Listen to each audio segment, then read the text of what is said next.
வணக்கம், நான் உங்க friend Jaya Srinivasan. Welcome to veggies recipe. வரக்கூடிய மார்ச் 2ஆம் தேதி மாசி மகம். மாசி மகம் வந்து முருகப்பெருமானுக்கு கூட விசேஷமான நாள். இன்னைக்கு நம்ம வெஜ்ஜீஸ் ரெசிபி கிச்சன்ல கேரளா ட்ரெடிஷ்னல் மெத்தட்ல நெய்யப்பம் பண்ண போறோம். சோடா ஈனோ எதுவும் சேர்க்காம மேல் நல்லா மொறுமொறுன்னு, உள்ள பார்த்தேன்னா நல்லா சாஃப்டா கூடு கூடா ஃபர்ஸ்ட் கிளாஸா வந்திருக்கு. சோடா ஈனோ எதுவுமே சேர்க்காம இந்த அப்பம் வந்து மேலெல்லாம் நல்லா மொறுமொறுன்னு இருக்கும், உள்ள வந்து அப்படியே கூடு கூடா பஞ்சு போல சாஃப்டா இருக்கும். டேஸ்டும் வந்து பிரமாதமா இருக்கும். ஃபர்ஸ்ட் டைம் சேனலை பாக்குறீங்கன்னா ப்ளீஸ் சப்ஸ்கிரைப் பண்ணுங்க. பெல் ஐகானை கிளிக் பண்ணி ஆல் ஆப்ஷன் கொடுத்துட்டீங்கன்னா நான் போடக்கூடிய எல்லா வீடியோஸும் குவிக்கா வந்து உங்களுக்கு ரீச் ஆகும். வாங்க, சோடா ஈனோ எல்லாம் சேர்க்காம கேரளா ஸ்பெஷல் நெய்யப்பம் குவிக்கா எப்படி பண்றதுன்னு பார்க்கலாம். நெய்யப்பம் பண்றதுக்கு 1 கப்பு பச்சரிசி எடுத்துட்டு இருக்கேன். இது நல்லா வாஷ் பண்ணிட்டு 2 மணி நேரம் ஊற வச்சுக்கலாம். அரிசி பாருங்க நல்லா ஊற எடுத்து தண்ணியை ட்ரைன் பண்ணிட்டு நம்ம எடுத்துப்போம்.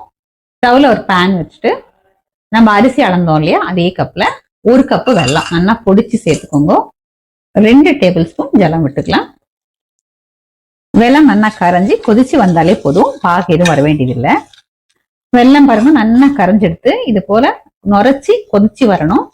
இந்த மாதிரி வந்ததுன்னா நல்லா வெல்லம் வந்து நல்லா வாசனையா இருக்கும்.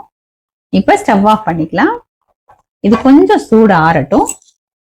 நம்ம ஊற வச்சிருந்த பச்சரிசிய தண்ணி நல்லா ட்ரைன் பண்ணிட்டு மிக்ஸி ஜார்ல எடுத்துட்டு இருக்கேன். தண்ணி ரொம்ப சேர்க்காம நல்லா ஃபைன் பேஸ்டா நம்ம அரைச்சு எடுத்துக்கணும். இதே போல கொஞ்சம் கொரப்பா அரைச்சதும் இதுல 2 டேபிள் ஸ்பூன் தேங்காய் துருவல், 1/2 டீஸ்பூன் ஏலக்காய் பொடி, 1/4 டீஸ்பூன் சுக்கு பொடி, 2 நல்லா பழுத்த வாழைப்பழம் எடுத்துட்டு இருக்கேன். சின்ன பழமா இருக்கிறதுனால 2 எடுத்துட்டு இருக்கேன். பெரிய பழமா இருந்தா 1 போதும். பழத்தை இதுல கட் பண்ணி போட்டுக்கலாம். நமக்கு அரைக்கிறது வந்து ஈஸியா இருக்கும். நம்ம கொதிக்க வச்சிருக்கிற வெள்ளை ஜலத்தை நம்ம டைரக்டா மிக்ஸி ஜார்லயே ஃபில்டர் பண்ணி எடுத்துப்போம். இல்ல 2 கல் உப்பு சேர்த்துப்போம். உப்பு சேர்க்கனால கொஞ்சம் நமக்கு ஸ்வீட் வந்து எடுத்து கொடுக்கும். இது இப்ப ஃபைன் பேஸ்டா நம்ம அரைச்சு எடுத்துப்போம். அரைச்ச மாவை இந்த பவுல்ல எடுத்துக்கலாம். மாவு பாருங்க இந்த மாதிரி கன்சிஸ்டன்சில இருக்கு. நம்ம தோசை மாவோட கொஞ்சம் திக்கா இருக்கு. ஸ்டவ்ல ஆப்பக்காரல் வச்சிருக்கேன், நல்லா சூடாயிடுது. அப்பம் அப்படிங்கறதுனால நெய் விட்டுருக்கேன். ஒவ்வொரு குழியிலையும் 3/4 அளவுக்கு நம்ம மாவு விட்டுக்கலாம். நான் இன்னைக்கு வந்து சோடா எதுவும் சேர்க்கல. ரொம்ப சாஃப்டா வேணும் அப்படின்னா 1 பிஞ்ச் சோடா சேர்த்துக்கோங்க. லோ ஃப்ளேம்ல அதை நல்லா வேகட்டும். நம்ம ஹைல வச்சிட்டோம்னா வெல்லம் சேர்த்துருக்கோம் இல்லையா, சீக்கிரம் வந்து மேலெல்லாம் ப்ரௌன் ஆயிடும், உள்ள வேகாம போயிடும். நம்ம சோடா சேர்க்காமயே இது நல்லா சாஃப்டா தான் இருக்கும். பாருங்க அழகா போர்ஸ் வர ஆரம்பிச்சிடுது. ஒரு சைடு நல்லா வெந்தெடுத்து நம்ம திருப்பி போட்டுக்கலாம். பாருங்க அழகா ப்ரௌன் கலர் வந்துடுது. லோ ஃப்ளேம்ல வச்சு பண்ணாதான் இந்த மாதிரி வரும். இல்லைன்னா ரொம்ப சீக்கிரம் டார்க்கா ஆயிடும், உள்ள வந்து ரொம்பவே வேகாம போயிடும். எல்லாத்தையும் திருப்பி விட்டாச்சு. அடுத்த சைடுமே நல்லா வேகட்டும். இப்பயும் ஸ்டவ் ஃப்ளேம் வந்து நான் சிம்ல வச்சிருக்கேன். பாருங்க நல்லா பஞ்சு போல சாஃப்டா இருக்கு. அடுத்த சைடு நல்லா வெந்திருக்கு. இந்த சைடு வந்து அழகா கோல்டன் கலர் வந்திருக்கு.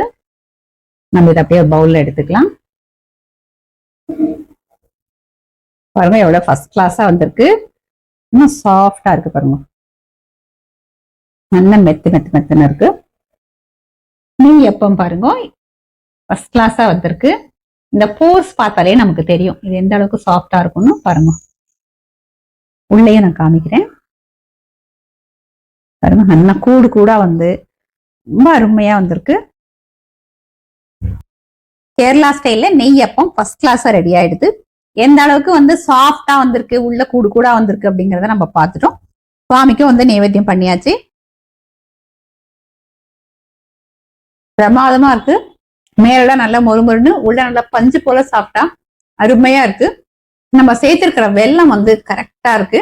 நம்ம நெய்யிலேயே பண்ணதுனால நல்லா நெய் வாசனையோட மணக்கிறது. நம்ம சேர்த்திருக்கிற ஏலக்காய் சுக்கு எல்லாம் சேர்ந்து பிரமாதமா இருக்கு. பெருசா பிளானிங்லாம் எதுவுமே தேவையில்லை. அரிசி மட்டும் 2 மணி நேரம் ஊறினா போதும். மற்றபடி அரைச்சிட்டு உடனே நம்ம பண்ணிடலாம்.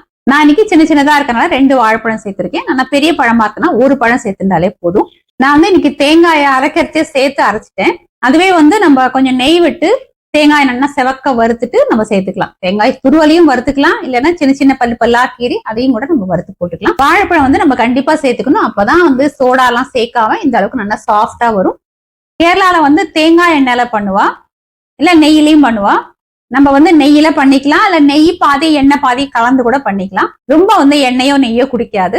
சாயந்தரம் ஸ்கூல் விட்டு வர குழந்தைகளுக்கு ஸ்நாக்ஸ் மாதிரியும் கொடுக்கலாம். டக்குன்னு ஏதாவது கொஞ்சம் ஸ்வீட் ஏதாவது சாப்பிடணும் போல இருந்தது அப்படின்னா கூட நம்ம பண்ணிக்கலாம். இதே மாதிரி இதே மெத்தட்ல இதே அளவுகளோட வரக்கூடிய மாசி மகத்துக்கு இந்த கேரளா ஸ்டைல்ல நெய்யப்பம் பண்ணி சுவாமிக்கு நைவேத்தியம் பண்ணுங்க. கொஞ்சம் கொஞ்சம் ஃபர்ஸ்ட் கிளாஸா வரும், எல்லாருக்குமே ரொம்ப பிடிக்கும். ட்ரை பண்ணி பார்த்துட்டு எப்படி வந்ததுன்னு கமெண்ட்ல சொல்லுங்க. லைக் பண்ணுங்க, உங்க ஃப்ரெண்ட்ஸ் அண்ட் ஃபேமிலியோட ஷேர் பண்ணுங்க. இன்னொரு புது ரெசிபியோட நாளைக்கு நான் உங்களை மீட் பண்றேன். தேங்க்ஸ் ஃபார் வாட்சிங்.